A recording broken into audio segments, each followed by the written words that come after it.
Gereja Suci Barat dan Kekaisaran Suci Lubelius di dunia Tensura adalah dua organisasi unik dikarenakan organisasi ini adalah organisasi vampire alias Dracula, tapi memiliki tujuan untuk melindungi manusia dengan menggunakan sistem keagamaan. Tapi kok sistemnya malah dianggap kayak komunis ya?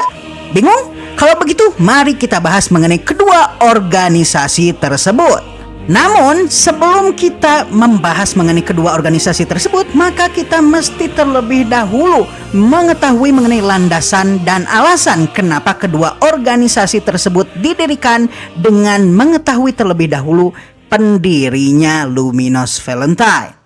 Tujuan Luminos berbicara mengenai Gereja Suci Barat dan Kekaisaran Suci Lubelius, maka tentu saja kita mesti berbicara mengenai Luminos Valentine, figur penting yang pada dasarnya mendirikan kedua entitas dan organisasi ini. Sebelum Luminos menciptakan Kekaisaran Lubelius, dia sempat menciptakan sebuah kota indah bernama Nitros. Kota tersebut adalah kota kebanggaan Luminos yang dikenal sebagai Kota Putih. Dan tujuan Luminos menciptakan Nitros adalah supaya tempat tersebut bisa menjadi tempat perlindungan dan tempat pernaungan bagi rasnya sendiri, yaitu para vampire yang tidak bisa keluar di siang hari dan mesti menghisap darah untuk hidup. Nah, untuk tujuan ini, Luminos kemudian berupaya membuat kota bawah tanah di mana para vampire bisa bersembunyi. Di sisi lain, para vampire ini juga membutuhkan darah untuk menjadi makanan, maka untuk itu, Luminos kemudian menjadikan manusia sebagai penduduk utama dari kota Nitros untuk menghuni permukaan atas.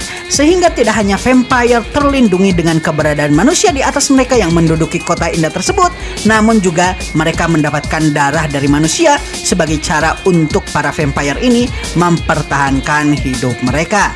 Setelahnya, Luminos kemudian menyadari kalau melalui salah satu kemampuannya, yaitu Secret of Faith and Grace miliknya, dirinya bisa menjadi lebih kuat melalui ikatan kesetiaan dan kepengikutan. Karenanya, Luminos mulai menyelamatkan manusia dari mara bahaya dan menjadi juru selamat mereka. Dan sedikit demi sedikit, para manusia kemudian menyembahnya, menjadikannya Dewi Tunggal umat manusia yang dirinya selamatkan. Dan dari peristiwa-peristiwa yang dirinya lakukan di masa lalu ini, Luminos menjadi semakin kuat. Satu persatu para manusia yang dirinya selamatkan pun kemudian mendatangi kota Nitros, sementara yang lainnya tersebar di seluruh wilayah barat. Dan agama yang didasarkan dari sang juru selamat bernama Luminos yang disebut dengan sebutan Luminisme ini pun lahir dan populer di antara umat manusia. Namun semuanya berubah ketika Veldora menyerang kota yang dia banggakan tersebut dan meluluh lantakan kota ini hingga reruntuhannya hampir tidak tersisa sama sekali. Dan inilah sebabnya Luminos sangat tidak menyukai Veldora, terutama ketika dirinya muncul di hadapannya. Akibat peristiwa ini, dia pun kemudian memindahkan pemerintahannya, dan pemerintahan barunya ini dikenal sebagai Kekaisaran Suci Lubelius. Dan dia pun kemudian menggunakan metode yang hampir sama dengan apa yang dia lakukan di Nitros untuk sistem pemerintahan yang dia terapkan. Melalui pemerintahan ini, maka Luminos pada dasarnya berhasil memperoleh dua tujuan utamanya, yaitu mempertahankan peternakan darah manusia yang bisa digunakan untuk mempertahankan hidup para vampire yang ada di bawah perlindungannya, sementara di saat yang bersamaan berujung juga dengan merasa amannya manusia dari ancaman, sehingga manusia semakin taat dan juga semakin patuh dan juga semakin yakin atas ajaran Luminisme, sehingga para manusia akan menyembah Luminos Valentine dengan sepenuh hati. Dan melalui penyembahan ini, maka Luminos Valentine akan mendapatkan kekuatan yang luar biasa. Dogma dan keyakinan. Gereja Suci Barat pada dasarnya merupakan regulator kebijakan, aturan, dan hukum dari para pemeluk ajaran agama Luminisme. Dengan kata lain, Gereja Suci Barat adalah organisasi utama dari ajaran agama yang didirikan oleh Luminos Valentine tersebut. Kekaisaran Suci Lubelius kemudian dianggap sebagai tempat suci dari agama ini, sehingga kekaisaran ini memiliki posisi yang sangat vital di agama Luminisme yang pada dasarnya dominan di negara-negara barat di antara para manusia. Inilah sebabnya Kekaisaran Suci Lubelius hampir tidak pernah dimusuhi atau dijadikan antagonis oleh negara-negara manusia di barat, karena banyak penganut ajaran suci Luminisme tersebar di negara-negara tersebut. Melalui sistem agama yang merupakan tonggak perdamaian dan kekuatan dari Kekaisaran Lubelius, maka Kekaisaran Lubelius kemudian dikenal sebagai salah satu dari negara superpower di wilayah barat, dan pengaruhnya bahkan begitu besarnya sehingga negara-negara besar lain di wilayah barat seperti misalnya Kerajaan Falmouth dan Kerajaan Ingracia berada di bawah bayang-bayang negara ini dikarenakan banyaknya jumlah penganut Luminisme di kerajaan-kerajaan tersebut. Oke, mari kita bahas mengenai ajaran dan kepercayaan yang dianut oleh Luminisme ini dan juga Gereja Suci Barat. Ajaran Gereja Suci Barat pada dasarnya telah berdiri sejak 1000 tahun, merupakan agama monoteistik yang mempercayai Luminos Valentine sebagai dewi tunggal mereka. Mereka tidak mempercayai entitas-entitas lainnya sebagai dewa atau Tuhan, dan ajaran inti dari agama ini adalah bahwa monster makhluk jahat sehingga monster mesti dimusnahkan. Hal ini tentu saja sangat ironis mengingat Gereja Suci Barat sendiri dikendalikan oleh para vampire yang notabene justru adalah monster juga. Dengan kata lain, berdasarkan dogma ajaran Gereja Suci Barat, vampire seharusnya dimusnahkan. Namun justru hampir semua jabatan inti dari Gereja Suci Barat dipegang oleh para vampire. Melalui ajaran bahwa monster adalah makhluk jahat dan mesti dimusnahkan, maka selama 1000 tahun tersebut para Holy Knight atau kesatria Templar membasmi para monster di setiap negara yang ada di negara barat, di mana negara atau kerajaan tersebut tidak memiliki sumber daya sama sekali ataupun tak tertarik untuk menghabisi monster. Dan dari sinilah Gereja Suci Barat berhasil menyelipkan pengaruhnya di antara para manusia dengan menolong mereka yang hidupnya dihancurkan oleh monster. Sedikit demi sedikit pendukungnya semakin banyak, dan pada akhirnya tidak ada satupun di antara negara-negara di negara barat yang tidak memiliki pengaruh dari Gereja Barat. Mereka kemudian berhasil menciptakan cabang-cabang dari Gereja Barat di negara-negara tersebut, dan karenanya semakin luas pula lah pengaruh Gereja Suci Barat hampir di seluruh wilayah. Akibat peristiwa ini, maka banyak sekali anggota agama Luminisme di era sekarang, dan dikarenakan Kekaisaran Suci Lubelius dianggap sebagai tanah suci dari agama ini, maka banyak pula di antara para penduduk negara-negara barat yang menganggap Kekaisaran Lubelius sebagai tanah air kedua mereka, sehingga Lubelius memiliki posisi yang aman dan damai dan dikenal sebagai salah satu negara superpower di wilayah barat. Tingkat kesejahteraan merata. Berdasarkan monolog Hinata di season 3 episode 2, diketahui kalau dengan membandingkan antara dua negara di wilayah barat yang dikenal sebagai negara paling sejahtera, maka kita bisa mengetahui mengenai perbedaan mendasar antara Kekaisaran Suci Lubelius dengan negara-negara lainnya. Hinata mencoba untuk membandingkan antara Lubelius dengan Kerajaan Ingracia, dan yang membedakan jauh antara kedua negara besar yang menjadi tonggak kesejahteraan di negara barat ini adalah tingkat kebebasan, kesetaraan, dan tingkat kepuasan. Secara umum diketahui kalau negara Ingracia jauh lebih bebas dari Kekaisaran Lubelius, namun dia bisa melihat kalau bicara kebahagiaan justru Kekaisaran Lubelius yang lebih bahagia. Entah itu anak kecil ataupun orang dewasa, kepuasan bisa dilihat di ekspresi mereka. Namun di sisi lain, Hinata juga bisa melihat kalau ada satu hal yang hilang dari para penduduk Lubelius, yaitu sense of competition dan personal identity. Mereka tidak perlu melakukan kompetisi untuk menaiki tangga hierarki dikarenakan semuanya setara di sana. Dengan hilangnya kompetisi, maka konflik dan stres akibat kompetisi bisa dihilangkan. Meskipun begitu, dikarenakan kesetaraan ini pula lah identitas mereka seolah seperti hilang dari para penduduknya. Meskipun ini terlihat sebagai hal negatif, namun berkat sistem dan agama yang diterapkan, semuanya berjalan dengan hampir lancar. Tidak ada lagi anak-anak yang ditinggalkan oleh orang tua mereka, dan semuanya hidup bahagia. Pada dasarnya, tingkat kesetaraan di Kekaisaran Lubelius ini merupakan yang terbaik di antara negara-negara barat. Jadi pada dasarnya, negara ini sangat mirip dengan negara komunis ketika berbicara pemerataan dan kesetaraan di antara penduduknya. Namun berkat adanya agama, maka kelemahan paling besar dari komunisme justru malah bisa diperbaiki.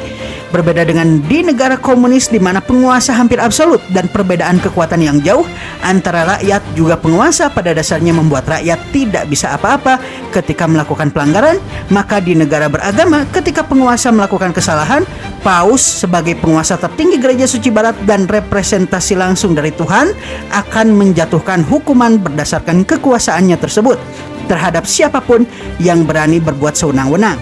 Selama ini, dengan sistem tersebut, Kekaisaran Suci Lubelius mampu menjaga keadilan selama 1 milenia alias 1000 tahun. Jadi singkatnya, Kekaisaran Lubelius adalah negara teokrasi di mana pemimpin negaranya dianggap sebagai representasi atau perwakilan Tuhan di muka bumi dengan masyarakatnya secara struktural mirip dengan masyarakat komunis. Struktur organisasi. Sama seperti ketika mendirikan Kota Putih Nitrous, Luminos secara umum hampir tidak pernah melakukan pemerintahan secara langsung dan menyerahkan posisi kepala negara kepada para pelayannya. Dikarenakan dirinya merupakan dewi tunggal dari ajaran Luminisme dan tidaklah realistis dan akan mengurangi tingkat kesakralan dirinya kalau dirinya sering muncul di halayak ramai. Maka untuk itu, Luminos kemudian menetapkan pelayannya sebagai kepala negara. Di Kota Putih Nitrous, dia menjadikan Gunther sebagai rajanya. Sedangkan di Kekaisaran Suci Lubelius, dia menetapkan Louis Valentine, pelayannya yang lain, sebagai kaisar. Dan tidak hanya itu juga, Paus. Sehingga kaisar dari Kekaisaran Suci Lubelius merangkap dua jabatan sekaligus, yaitu pemimpin negara dan juga pemimpin spiritual representasi langsung dari Luminos yang memimpin Gereja Suci Barat. Untuk membuat normalnya kewaspadaan di antara para pengikutnya yang berasal dari ras manusia, maka dirinya kemudian membuat saudara kembar dari Louis yaitu Roy Valentine sebagai Raja Iblis dan menetapkannya sebagai saingan dari Louis, sehingga narasi bahwa Roy Valentine adalah Raja Iblis perwakilan para monster yang mengancam keberlangsungan umat manusia bisa digunakan untuk kepentingan gereja dan tentu saja kepentingan Luminos sendiri. Melalui rasa rivalitas semu ini, maka Templar Knight atau Holy Knight akan terus melatih diri mereka dan membuat diri mereka menjadi jauh lebih kuat lagi. Sementara di sisi lain, keberadaan Roy Valentine sebagai musuh umat manusia ini akan meningkatkan doa-doa para manusia kepada Luminos sehingga kekuatannya akan menjadi jauh semakin kuat lagi melalui Secret of Faith and Grace yang dirinya miliki. Jadi kita bisa menyimpulkan kalau hierarki teratas baik itu di Gereja Suci Barat ataupun Kekaisaran Suci Lubelius adalah Luminos sebagai dewi tunggal tertinggi dan setelahnya kaisar atau paus yang berada di tempat kedua. Dan baru setelah mereka kementerian atau ministry ada di tempat ketiga. Kementerian ini selama ratusan tahun dikenal dengan sebutan Seven Luminaries. Seven Luminaries Cleric atau kalau diterjemahkan berarti 7 pendeta cahaya. Pada dasarnya adalah pertapa legendaris yang tingkatannya sendiri sudah berada di atas tingkat sage biasa di antara para jajaran manusia yang berada di organisasi Gereja Suci Barat. Keberadaan mereka dianggap sebagai sesuatu yang hanya bisa dilihat oleh orang pada umumnya melalui buku-buku sejarah, kisah, ataupun dongeng. Namun secara umum mereka diketahui sebagai 7 entitas yang melatih langsung para chosen hero atau para pahlawan terpilih. Bahkan di antara para Holy Knight pun identitas mereka tidak diketahui dan di kalangan para pejabat tinggi dari Gereja Suci Barat hanya beberapa yang pernah bertemu dengan mereka.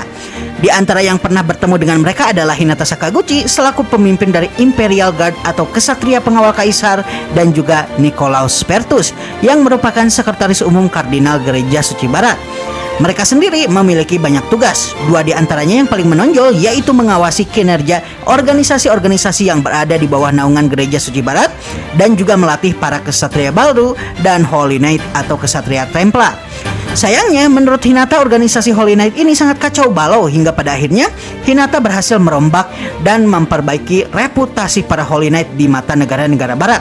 Karenanya Hinata menganggap kalau Seven Luminaries ini sebenarnya tidak becus melatih para kesatria. Selain itu, secara kekuatan tempur, Hinata dianggap jauh lebih kuat dari Seven Luminaries, sehingga dia kalau mau bisa merampas sihir dan skill mereka satu persatu. Namun demi menjaga nama baik dari Luminos, dia tidak melakukannya lebih jauh.